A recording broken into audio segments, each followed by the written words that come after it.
Well, in Cincinnati so far this year, there have been 5 homicides compared with 2 this time last year. But another smaller tri-state city has had an unusually non-violent few years. Deborah Dixon looks at why. Last month, a taxi cab driver was shot and killed in Newport. It was about drugs and counterfeit money. It was the city's first homicide in 3 years. It didn't take long to solve the crime. A man who lives on North Bend Road ended up with the murder weapon and wanted to turn it over to Newport's police chief.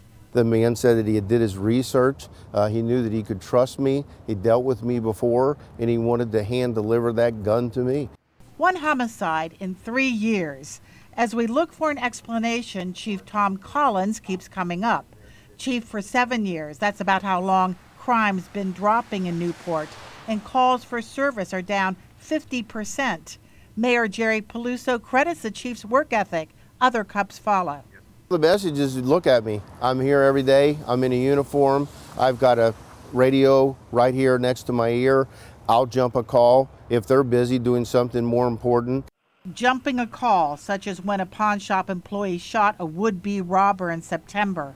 The chief, with 40 years experience, knew to look for the wounded robber in a nearby garbage can and found him. Chief Collins knows our dog's name. I mean, how often do you get that? Good girl.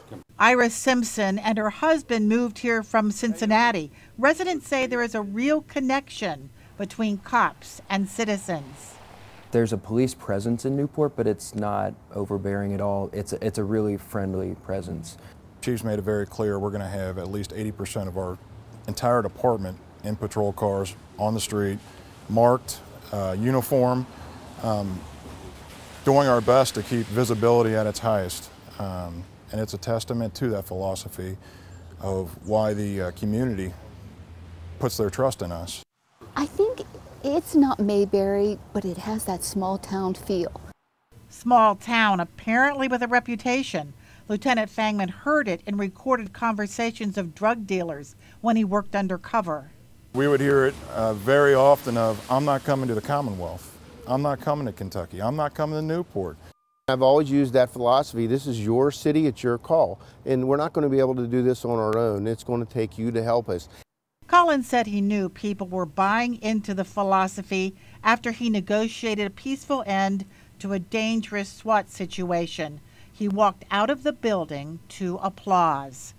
They said, thanks for protecting our community. So what did that mean to you? It means everything. I mean, that's what we're here for. With big development plans in its future, Newport hardly looks like Mayberry, but it might feel like it. Deborah Dixon, Local 12 News. Collins says Newport officers work closely with Cincinnati police.